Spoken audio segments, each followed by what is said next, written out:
안녕하세요, 어플즈입니다. 오늘은 비혼주의에 대한 생각을 한번 말해보도록 하겠습니다. 나도 타이밍을 놓쳐서 이제 비혼주의라는 게 이제 결혼 안 하고 내 인생 살겠다는 건데, 근데 왜 비혼이 늘고 있을까? 한번 이렇게 생각해봤어요. 비혼이 느는 이유 간단하게 생각하면 더러워서 결혼 안 하고 혼자 살겠다는 거잖아요. 결혼할 때 중요한 걸 생각해 봅시다. 외모, 돈, 나이 이렇게 중요하죠. 근데 더 따지는 게 있죠. 바로 직업. 그 사람이 어떤 직업을 가졌냐에 따라서 우린 직업을 보고 그 사람의 안정된 현금 흐름을 기대합니다. 직업에 유튜버 뭐 이렇게 쓸 수는 없잖아요. 프리랜서 받아주긴 할까? 수입은 일정치 않아서 거의 백수나 다름없는데, 굳이 포장을 한다면 뭐 무슨 컴퍼니 대표, 무슨 프로덕션 대표, 무슨 미디어 회사 대표 뭐 이렇게 포장이라도 해야지 받아주려나 모르겠어요. 직업이 만약에 의사라고 합시다. 근데 그 사람의 재무 구조는 까봐야 알거든. 알고 보니까 10억 풀로 대출 땡겨가지고 갚아야 될 빚이 있는데, 결혼하고 나면은 매달 500씩 1000씩 꼬박꼬박 꽂아줄 줄 안다는 거, 그건 착각이지. 이제는 결혼 가시권에 들어왔다는 거, 결혼을 할 수 있다는 것 자체가 하나의 신분이 된 것 같아요. 그 결혼 시장에서 이력서라도 제출할 수 있는 사람이 있고, 이력서 제출조차 엄두가 나지 않는 사람들이 있잖아요. 우리가 회사에 들어갈 때도 이력서를 제출하고 통과된 다음에 면접을 보잖아. 그러니까 조건을 맞추네 마네 하는 건 일단 이력서가 통과된 다음에 얘기고, 첫째는 내가 이력서에 쓸 내용이 없는 거죠. 둘째는 흠 있는 사람들이 있어요. 거기 쓰면 좆되는 내용들도 있고 절대 쓰지 못하지. 뭔 말인지 알죠?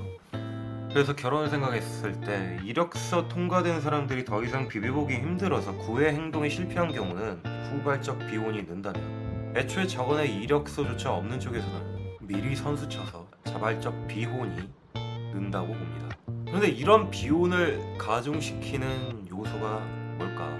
결혼을 앞둔 유저 입장에서는 결혼에 들어가는 과금의 기준이 높아져 버렸어요.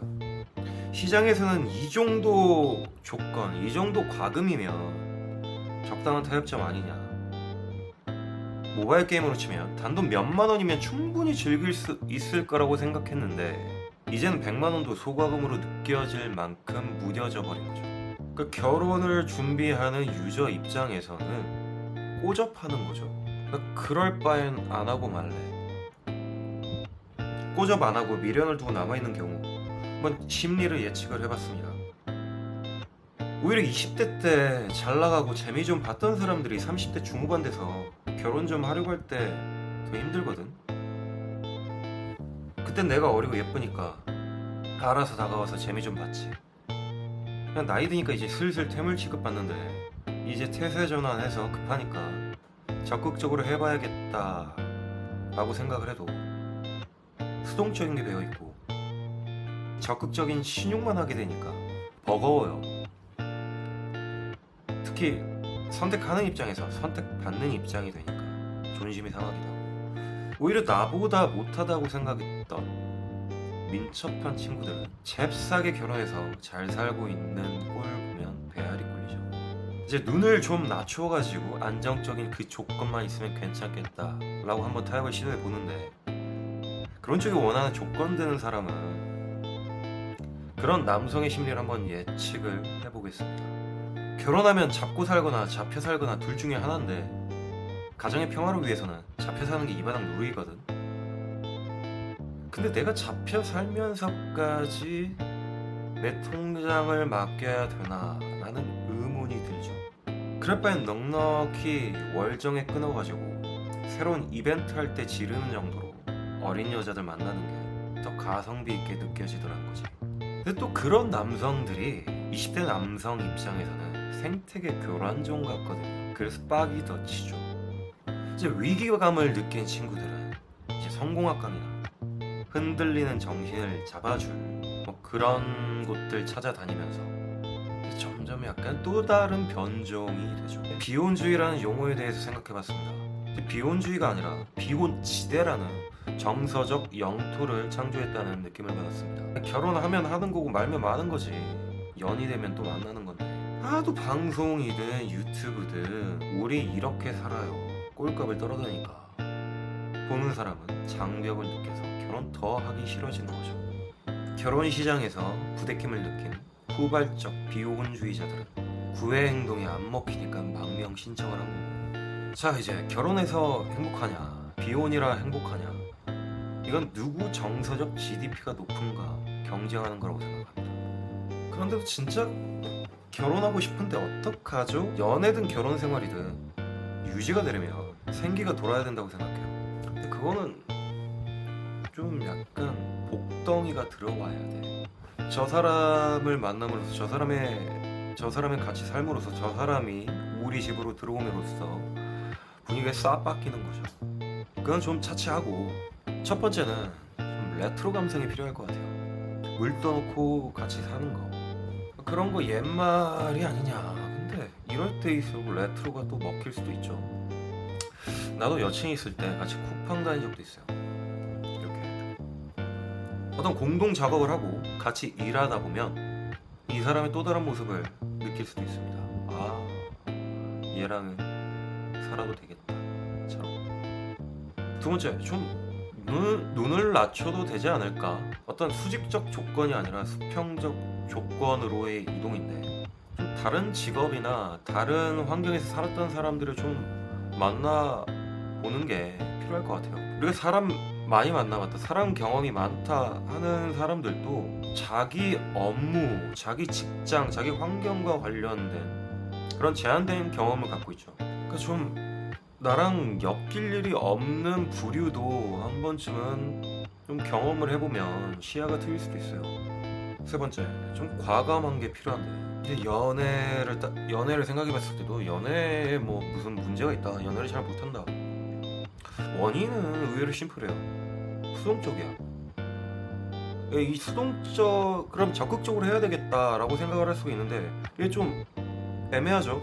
내가 먼저 적극적으로 해야겠다라고 해서 뭐 그냥 사귀자, 우리 결혼하자 이렇게 해서 될 게 아닌 건 우리도 알고 있잖아요. 내가 자꾸 의도를 내면서 이 상황을 조성을 해야겠다, 어떤 잠재력, 야생미, 그런 것들을 깨울 시간조차 없었던 것 같아요. 초중고 교육을 받고 수능 치고 대학 가고 그 다음에 직장 가고 이런 루트를 쫙쫙쫙 받고 정형화된 루트, 매뉴얼화된 루트만 받고 살다 보니까 우리의 야생성을 잃어버리게 된 거죠. 특히 우리가 헤어질 결심을 했을 때